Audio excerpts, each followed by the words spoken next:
she just happens to be a friend that I met in the first year of the mission in 2019. We were hanging out that day, and that's Kamari. But the person I really wanted to talk about was Lamar. I met Lamar on the first day of the first mission, and for those of you who attended just this year, the first mission year was very different last year. We had 50 children every day, and the place was abuzz with activity. And over here we had a group of young adults and teenagers playing football with the kids. And over here we had a group that was playing cornhole with the kids. And over here we had a group that was playing kickball with the kids. I found Lamar leaning against the wall, standing under the stairwell. And I approached him and I said, Lamar, would you like to play kickball? No. I said, Lamar, would you like to play cornhole? No. I said, would you like to play football? No. And as Sister Rachel was saying, because of his age, he's kind of teetering between being a child and being a young adolescent on the street in the city of Flint on the east side, which is a rough place to live and a rough place to be. So he's kind of just teetering. So he didn't want to do any of that, and I said, Lamar, would you like some ice cream? Yes. So we connected with Lamar, took him in and gave him some ice cream. And as he's sitting there eating it, Sister Alice came and sat down with him and started reading him a book. And I'm not sure if that's Jesus Speaks for Children, Jesus Calling for Children. So I just thought that was a beautiful picture, and Lamar was feeling a little bit more at home now, not quite sure where his place was in the Flint Summer Mission. So that was a beautiful picture, and from that day forward, for the next 4 weeks of the mission that year, Lamar was very comfortable. Lamar had a lot of fun, and kind of finally started just to feel comfortable and more at home even being there. So once the mission ended, Sister Christina and Sister Rachel are very good about trying to bring the students together, the children together, just to do little field trips, just to touch base with them.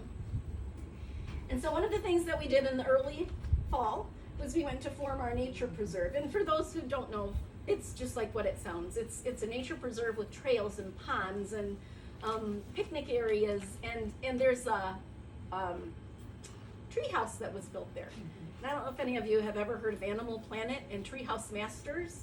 The Treehouse Master built that treehouse in Formar, and it is built in order to teach children about nature. And it's kind of set up like a classroom in a certain sense, where they can just bring the children together and teach them different things about what they're seeing at the nature preserve. So what you're seeing here is Lamar looking through a telescope and feeling very comfortable at Formar Nature Preserve.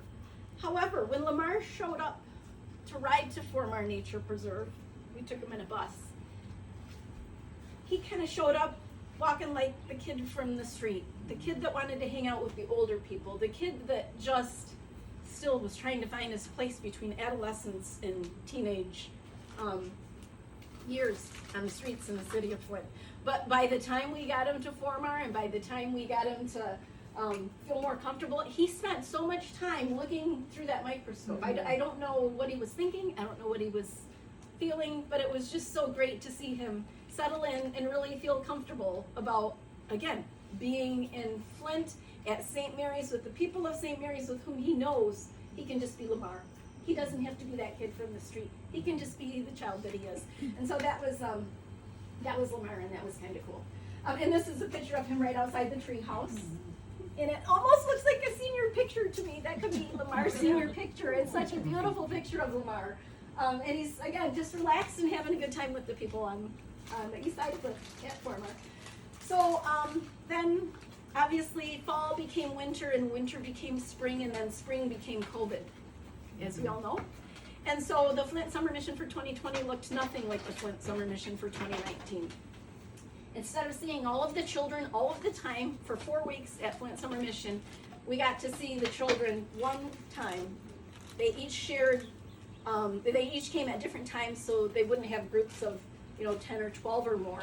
So we had just much smaller groups. And as part of the part of what they were talking about at the mission that Lamar showed up at this year. They were talking about Naomi and Ruth and their story and how they faced hardships and how they supported one another, how they never abandoned one another, and how they just really cared a lot for each other, you know, when times were difficult. So as part of that kind of little lesson that they were learning about, they had the opportunity to create a card for somebody about whom they cared very much. So they're all inside working on a craft, and Lamar's over here, and I'm sitting at a table over here with another little boy. His name was Rodney. He was teaching me how to make the most perfect heart. And in case you ever wondered how to make the most perfect heart, you start with the bottom part first, so you draw a V, and then just put an M on top. Can you picture it? You got the perfect heart, right? So I'm making perfect hearts, or Rodney's trying to teach me how to make these perfect hearts.